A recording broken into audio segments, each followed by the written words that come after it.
table in the rolling waves. Dice in our hand, we're the dungeon's brave. Adventures tonight with our mighty team. Heroes we become, living out the dream. Roll the dice, feel the thrill. Monsters we will overthrow. Questing with friends in the RPG show. Let's all go to the game shop. Let's all go to the game shop. Let's all go to the game shop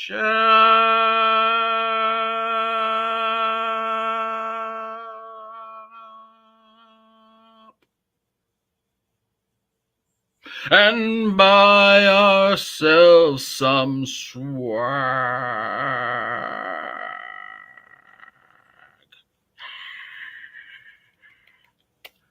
It's 8:38 in the morning. It's the 29th day of August, 2024. It is cold and gloomy and foggy, and I love it here at Site B. Halloween season has officially begun.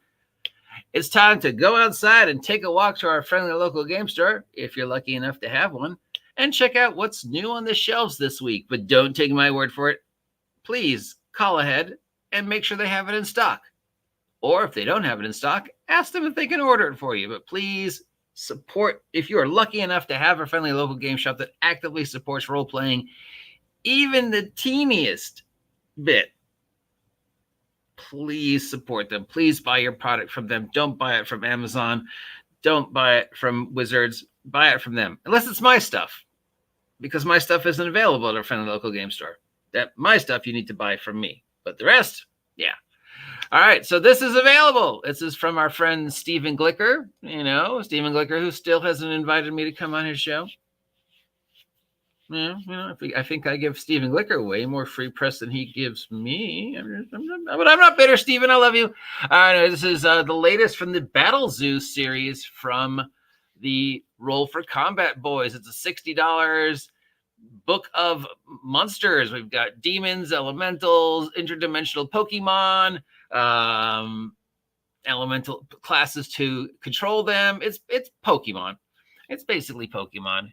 And we have an example of some of these. Looks like some of these are based upon Oni and Tengus from the various Asian mythologies. Some of these just look like they rolled on random tables and combined body parts. Some of these are from other folklore and mythology. I'm not sure what's going on with this pig over here, though. I think it's a pig. Yeah, it's a pig. It's a warthog. It's an iron warthog whose rear end is a cauldron. That's actually a thing. The iron warthog. And then its tail, it's pooping out a bunch of foxtails. A bunch of fox heads. Okay. Then we got an Eevee. This looks like a shadow Eevee. Then we got a dragon. Then we got a Hydra. Then we got, this is obviously a water type. Then we got a Felon Drake, a vampire Felon Drake. We got a kitty dragon with vampire tails. Yeah, this one looks very, very Pokemon-ish. We got this mecha cat. We got this wolf butterfly cloud thing. And then we've got this very demented looking mutated form of a Beedrill. So definitely some Pokemon influence. It's even got the little elementals. I love it. Has Stephen Glicker finally found a way to make Pokemon work in 5e? Because Lord knows people have tried. So yeah, I'm interested to seeing that. Okay, from Cobalt Press, we have some maps. We've got Campaign Builder, Castles and Crowns, Campaign Builder, Map Folios, hardcover supplements, $50 for just maps, and a toolkit for how to use the maps. You're gonna have to pay $50 separately. If they came together, maybe $50. But unless, what does the Campaign Builder give me that I don't already have? Especially, if we're talking, this is for 5e with a Campaign Builder, well, and Stronghold Builders. Well, that's already available for 5e.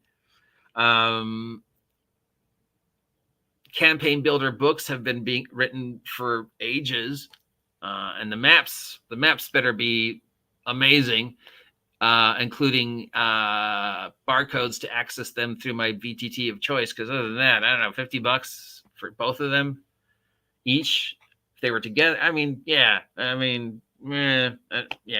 don't know. It just feels a little too much.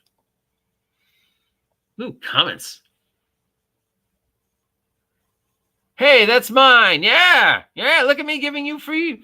Yeah, Stephen Glicker. Yeah. Yes, we did. We tested it for years. It works great. I'm glad somebody did. I mean, I can't. If I had a dime for every time I saw somebody doing I'm doing a Pokemon game, and them actually being successful, I'd have at least, well, one dime. Big eye, small mouth. I guess 2 dimes.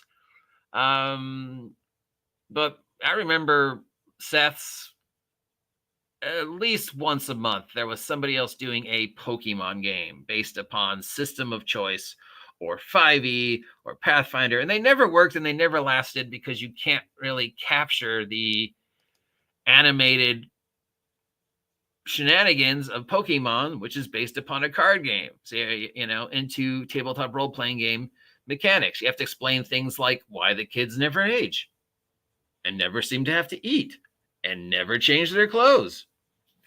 And how come the Pokemon just haven't turned on them? But it sounds like Steven has done it. So I have faith because, I appreciate the guy and everything he does, even if he hasn't had me on a show yet. From Legendary Games, we have the latest issue of the Dragon Horde. I can't believe they're already up to 43. It seems like this thing just started.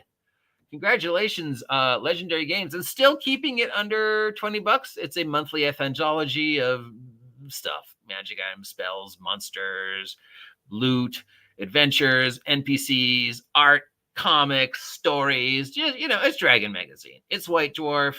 It's just a zine filled with stuff. This one happens to be 5e, but as with the long history of these, you can use them for any game, Scrub out the mechanics and just convert it to your system of choice and still use it. That's the great things about the zines, is you get a ton of stuff for 13, 14, $20. And of the 20 things in there, there's going to be at least one. At least I could maybe at least like that. I could maybe use it someday. So yeah, and we already looked at that. From Legendary Games, we also have Beasts of Legend Construct Codex. So I guess this is all various takes on the idea of constructs. For $13, you get 13 different animated things. They're not robots, they're constructs, like golems, homunculuses, gargoyles, animated statues. That wherewithal. $13 for 13. So it's $1 each. That seems pretty reasonable to me. From Peregrine Press, we have the Borelius Connection for Delta Green. This is a 415-page supplement for $65. It's set somewhere in the 1960s. It's 400 pages of the United Bureau of Narcotics and Dangerous Drugs against the heroin trades, and also other Delta Green type stuff. So it starts, as with most Delta Green type stuff, it starts as just a normal Black Ops, drug raid, and then gradually becomes more and more Lovecraftian, and you got to bring in the Delta Green boys, and it's like U.S. Marines versus nightmares. I'm a nightmare. I'm gonna shoot your soul. I can kill one of you. I'm a member of the U.S. military. I have a drone that can fire 4 Hellfire missiles without getting anywhere near you. I can kill 80 of you. Who do you think wins? I mean, I know Buffy fans would argue that in the fight between magic and technology, magic always wins. But I would say, well, it depends how much technology I have and how close to you I am. Because, I've got Hellfire missiles I can fire at you from a continent away. From M. Allen Hall, for the game that will not die, Mork Borg, we have a softcover supplement for Mork Borg, including 0-level funnel rules for Mork Borg, because Mork Borg isn't dangerous enough. Let's add the funnel and some other stuff. We've got new monsters, new classes, new magic items, rules for grifting. $24 for more Morkborg love. All right, here's some of the WizKid figures. So remember the big WizKid 50th anniversary thing for the figures this year is to show the figure as it looked originally and show the figure as it looks today now that we've had all this time to change the art and the progressions and technology and, blah, blah, blah, blah, blah. So this is what the figure looked like when we first made it in, 1978 using pewter based upon the original art. This is what the figure looks like now. So here we are, some examples, but they don't show us both versions. Here is the idol or the eidolon. In case this is Moloch. He's pictured on the cover of the player's handbook. It's the classic picture. He actually has a name, but of course Wizards doesn't want to acknowledge that because they're trying to scrub any connection to the past. So he's now just the eidolon. And then we have the Afridi from the other cover, except there was 2 versions of this one, and I don't know why we're not seeing both of them. Let's go to the no. Okay. I clicked the link to see if they were showing both of them, and they don't. The only reason these works is because 1, some of the sculpts are amazing, and 2, it's the compare and contrast. That's why these figures worked, and that's why it's just such a fun run, especially that Strahd figure. Oh my God, I don't want to give Wizards of the Coast money, but I want that Strahd figure. It's so cool. So yeah, you should have shown both. You should have shown both versions. And here we have the gold dragon. Hey, look, an actual gold dragon instead of the digital gold dragon. And Loth, our girl, Loth, there's little Lilith. Ever since I saw Suicide Squad and became aware of the Suicide Squad, I always pictured Lilith as Amanda Waller. Once, Lilith is voiced by Viola Davis. She manipulates people like Amanda Waller. I even had her show up in a game once where she was basically Amanda Waller sending a Suicide Squad of player characters to do something. Yeah. I don't know if anybody else has ever imagined her as voiced by Viola Davis, but, yeah, she's Amanda Waller. She's voiced by Viola Davis. I can't do Viola Davis's voice, but that is just the perfect voice for Lilith. Or Loth, or however you pronounce it. And then we have some more maps from Kobold Press. We've got Caves and Caverns, 24 full color maps for $25. That's $1 a map. That seems reasonable. And 24 full color villager maps. Again, that's $1 a map. That seems extremely reasonable. This seems reasonable. And that's about it. So the only thing I would recommend really is maybe that Lola figure. I thought the Eidolon looked better. This is kind of meh. I mean, it's a great reproduction, but I thought it had more detail. This just sort of feels almost lazy. This guy looks cool. He looks okay. The gold dragon looks okay. I don't know why they went for biped. Loth looks amazing, though I would have liked a little bit more color in her. Obviously, you need to get this.